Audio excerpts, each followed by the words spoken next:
you want to get better at wall ball, this is all you have to do. I was on a conversation or a phone call with one of my teammates, one of my best friends, and he's kind of asking me when I played wall ball, like how much did I drop it? And I thought that was kind of a random question. But what he was getting at is he was saying like how hard is your wall ball to you? Like how much are you actually like failing when you do it? How much are you like pushing yourself a little bit? And it kind of made me think, and it's something that I've been thinking about a lot recently. When we play wall ball, especially when we've been playing lacrosse for a couple of years, wall ball becomes like a habit. You need to do wall ball every single day. And when most people do wall ball every single day, it becomes a maintenance thing. Like you go to the wall, you get some reps in, and you go to your practice or you go on with your day. And you don't really get better per se because you've been doing this for a long time. Like you've been playing lacrosse for like maybe 4 or 5 years, maybe a lot longer, maybe less. But at a certain point, most wall ball people do, it just becomes routine. It becomes maintenance. You go there to not lose your momentum from the day before. So I think what he was getting at and what you should be thinking about is like how hard is your wall ball? I'm not saying like tiring, but when you do your wall ball, how much are you dropping the ball? Because if you're not dropping the ball ever, or if you're barely dropping the ball, you're not improving like at all. You're just maintaining. Because just like in lifting, when you start to lift, you get stronger, and then when you get stronger, you're at a certain weight, you up the intensity, up the reps, you up the weight, just so that you overload. You progressively overload the weight or the volume.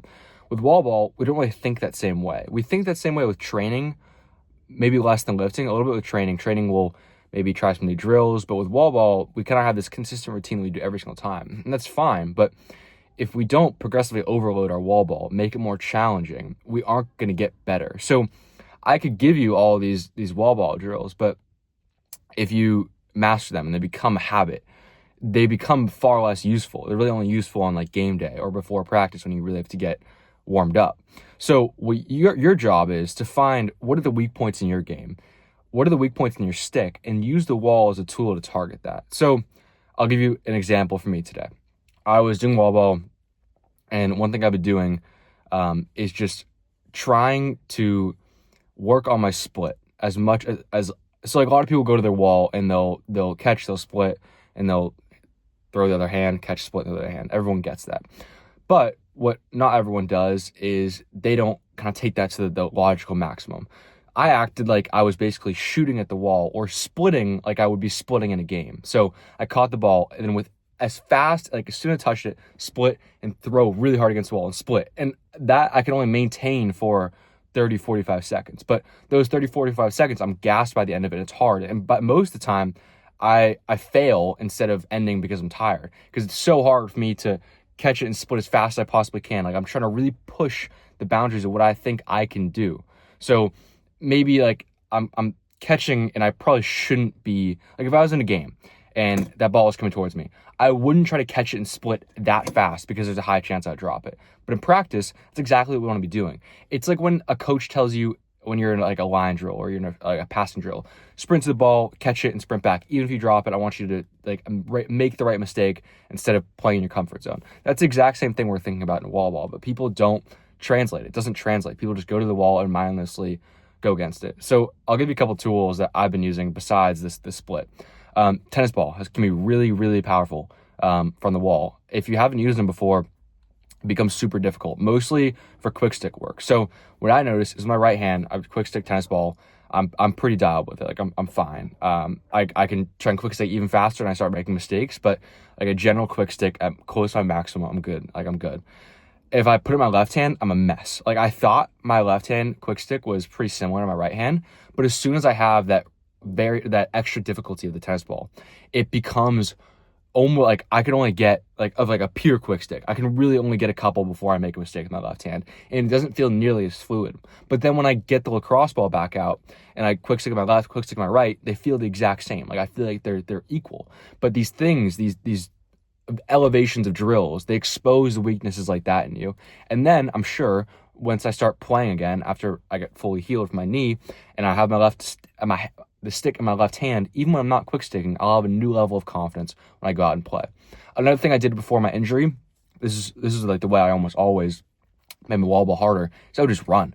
I would just freestyle, just run around, like pass it at the wall, catch it, run, split, dodge, whatever, but like just not standing still and making it as difficult as possible for me, because it becomes pretty hard when you're sprinting at the wall, you throw it and it comes back at you and you're both running towards each other. You have to catch it and you split away, and maybe you throw when you're fading. You practice throwing at these different angles. You practice throwing when you're moving backwards and you're throwing forwards.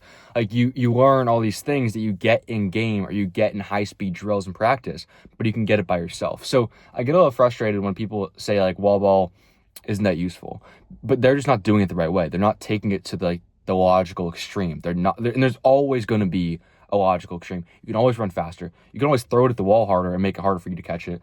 There's always something. There's something, even for the best players in the world, there's always something. Maybe you can throw it hard against the wall so it comes down at your feet and you need to snatch it at your feet. Stuff like that. What I do a lot at school last year is in the squash court, I would throw it at the bottom of the wall, make it bounce once, and like full speed on my ankles, and I would have to snatch it up and then kind of run through it. So what I would do, I'd throw it full speed, it'd be bouncing back at me, and I'd run at the ball at the same time. So I get this like double effect of reaction time. The ball's coming at me fast, I'm running at it, and I have to scoop it on my feet. And the first point of this is just like, if you can do that, you have a lot of confidence on the field with your stick.